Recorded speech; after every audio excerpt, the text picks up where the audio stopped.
Chapter 48, Spiritual Gifts and Spiritualization. The Spiritual Abilities of Human Beings. When the skeptical, incredulous, and materialist humanity finds itself faced with the divine manifestation, or what they call miracles, they instantly seek out explanations or evidence to demonstrate that there was no supernatural action, that there was no miracle. When a man appears manifesting an uncommon spiritual gift, mockery, doubt, and indifference arise before him to quiet his voice. And when nature, that instrument of my divinity, gives voice to calls to justice and warning messages for men, they attribute all to chance. Humanity has never been so insensitive, so blind and deaf to all that is divine, all that is spiritual and eternal, as it is today. Millions of men call themselves Christian, but the majority of them do not know the doctrine of Hamashiach. They say they love the works I performed as man, but their manner of believing, thinking, and conceptualizing demonstrates that they do not know the essence of my doctrine. I came to show you the life of the Spirit, to reveal to you the powers contained in it. That is why I came to the world. I healed the sick with no medicine whatsoever. I spoke to the spirits, freed the possessed of strange and supernatural influences, spoke with nature, transfigured myself from man to spirit and spirit to man, and each of those works had the goal of showing you the road of evolution of the spirit. You carry within you true treasures, powers, and gifts you do not even guess at, but from ignorance you weep like paupers. What do you know of the power of prayer and the strength of thought?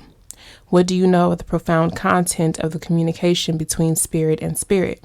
Nothing, you materialistic and carnal humanity. Spirituality is what I expect of the world. Before me, the names with which each sect or religion distinguishes itself have no importance, nor do the greater or lesser splendor of their rites and outward worship. Those things reach only human senses. They do not reach my spirit. I expect spirituality of men because it means the elevation of life, the ideal of perfection, the love of good, the worship of truth, the practice of charity, and harmony with oneself, which is harmony with others and therefore with Elohim. Spirituality does not mean mysticism, nor does it imply the performance of any rite, nor is it a form of external worship. Spirituality means the development of all the faculties of man, those that correspond to the human part, just as those that vibrate beyond the senses of the body, which are the powers, attributes, faculties, and senses of the spirit. Spirituality is the fair and just application of all of those gifts that man possesses. Spirituality is harmony with all that surrounds you. In that time, I taught you the greatest virtue, which is charity. I inspired your hearts and sensitized your sentiments. Now I come to reveal to you all the gifts with which your spirit is endowed, so that you may develop them and apply them to doing charity among your fellow men. Knowledge of spiritual life will permit you to carry out works similar to those performed by your master. Remember what I told you, that upon developing your faculties, you will perform real prodigies. All of you possess the gifts of the Spirit, which are beginning to develop in this third era due to the evolution reached by the spirits. Intuition, foresight, revelation, prophecy, and inspiration are manifesting in a clear way among humanity.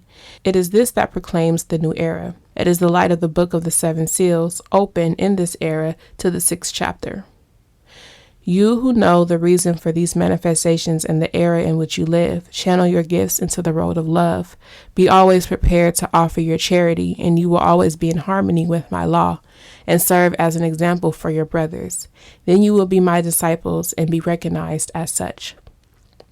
When men love and know how to forgive, when humility exists in their hearts, they have made the spirit impose itself over the material, the flesh, the world, and the passions will no longer form the thick veil that prevents you from looking back or forward on the road. On the contrary, the material spiritualized by the practice of my doctrine shall be like a docile servant to the dictates of the conscience, instead of what it is now, an obstacle, a trap, a blindfold over the eyes of the spirit. Intuition, which is clairvoyance, presentiment, and prophecy, clears the mind and makes the heart beat in response to the messages and voices it receives from the infinite. By means of the gift of intuition, which I have given to all men, you may discover many things hidden among the heart's secrets, many tragedies that affect not only the earthly lives, but also the spirits of your brothers. How can one enter the intimacy of those hearts without wounding them or profaning their secrets? How can one discover the hidden pains that shadow the lives of their brothers? I already have told you, intuition, the gift that is part of spiritual sight, which will reach full development in you through prayer, shall show you the way to calm the pain of each one of your fellow men. How many mysteries still exist for man? He is surrounded by invisible and untouchable beings that should already be visible and touchable. A life full of beauty and revelations palpitates over the existence of men, and these, in their blindness, have not managed to see it.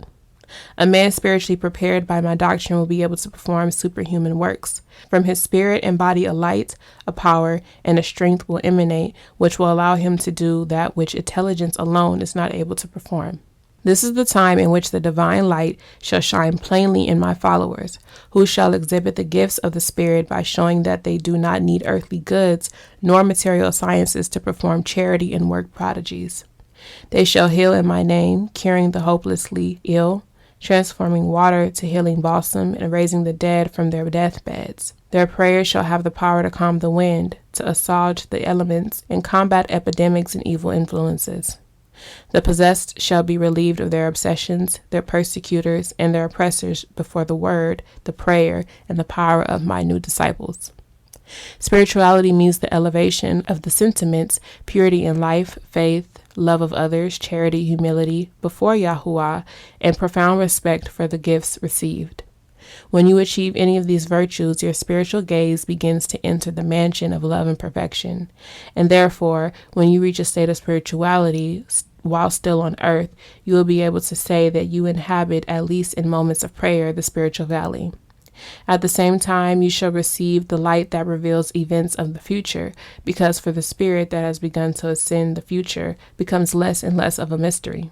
Yes, disciples, only in human life is man ignorant of what will happen in the future, of the events of tomorrow, not knowing his destiny, nor the path he shall have to follow, or what will be its end. Man cannot bear the knowledge of all the trials that he will have to experience in his life. In my charity for him, I have created that veil between his present and his future, preventing him from losing his mind, knowing and beholding all which he will have to live and feel. In contrast, the spirit of being strongly armored and created for eternity has the power to know its destiny and the strength to understand and accept those trials that await it, for it knows that at the end of the road, when it has followed it with obedience to the law, it shall come to the promised land, the paradise of the spirit, which is the state of evolution, purity, and perfection that it will reach in the end. You cannot reach the level of spirituality of your master in order to know what your destiny holds and what the future offers you, but by means of your elevation, I shall make you sense the nearness of some events. The presentiment that seeing of the future, the knowledge of your destiny, you shall begin to achieve as your being, formed of body and spirit, continues ascending on the road of spirituality, which I tell you again is faith, purity, and the love of life. It is love and charity for your fellow men. It is humility and love before your Elohim. Be alert so that you can recognize the true prophets and the false, so that you do not fight against those who, like you, are fulfilling missions confided to them by my divinity, so that you may recognize the true prophets and the false, and confirm the works of these, and destroy the works of the others.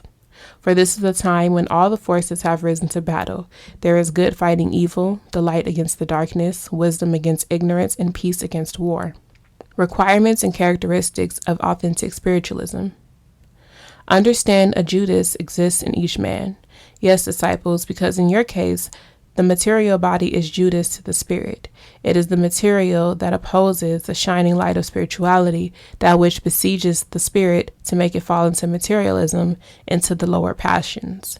But do not condemn your material form because it brings you to the edge of the abyss. You need it for your advancement, and you will overcome it with your spirituality, as I overcame Judas with love. Before you rise up to teach my maxims and expose its concepts, you should begin by practicing the teachings that I have revealed to you. Loving your fellow men, living an elevated life, sowing your path with light and charity. If you do not do this, then I tell you now that you have not understood spirituality. It uncovers your essence, and by means of it, you can form a true concept of your Father and know yourselves. It is true that in order to achieve spirituality, you need a certain amount of renunciation and some effort and sacrifice. But if in you a yearning for elevation has awoken, if love has begun to vibrate in your being, or if the ideal of spiritualism has arisen in you, instead of sacrifices and self-denial, it will be a pleasure for you to cast off all that is useless, superfluous, or evil. Keep always in mind that before me you are all equal, that all of you have the same beginning, and that all bear the same purpose, though each destiny represents a different outward appearance. Never forget that all of you must come to me, which means that all, though in different ways, shall earn the merit necessary to reach the highest spiritual height. Therefore, never consider none to be inferior. Vanity should never sprout in the spiritualist. Rather should he be always accompanied by true modesty. His acts, therefore, instead of dazzling with false light, shall resound in the hearts of his brothers. The good sowers of spiritualism shall never be distinguished by the outward or the material. There shall be no habits, no insignia, nor any special manner of speaking for them. All their acts will be of simplicity and humility. If they are known for anything, it will be for their charity and spirituality. The true preachers of spiritualism shall not be noted by the floweriness of their language, but by the wisdom and simplicity of their words, but above all for the truth in their works and the goodness of their lives. Spirituality is clarity, simplicity, the worship of love, and the struggle to reach the perfection of the spirit. The blessed effects of spirituality. By means of spirituality, a degree of elevation can be reached that permits man to conceive of ideas beyond that which his mind can imagine and have power over the material. Think now, if the elevation of the spirit were employed in the study of the material creation presented by nature or any other human ideal, what fruits could be obtained if your discoveries were due not only to examination by the mind, but also to the intervention of the spiritual revelations given to you by He who created all? When men achieve spirituality, they shall be creatures superior to all that surrounds them. Yet until now they have been only weak beings at the mercy of the influences, the elements, and the forces that ought not to be above man because they are not superior to him. I tell you truly that spirituality too is inherited, and so you should take care to transmit purity and a sensitivity to the spiritual to your children. They shall thank you for having the charity to bestow on them a body with same passions, a clear mind, a sensitive heart, and a spirit awake to the call of the conscience. The only goal of my work is the spirituality of all men, because in spirituality they shall have to identify and understand themselves.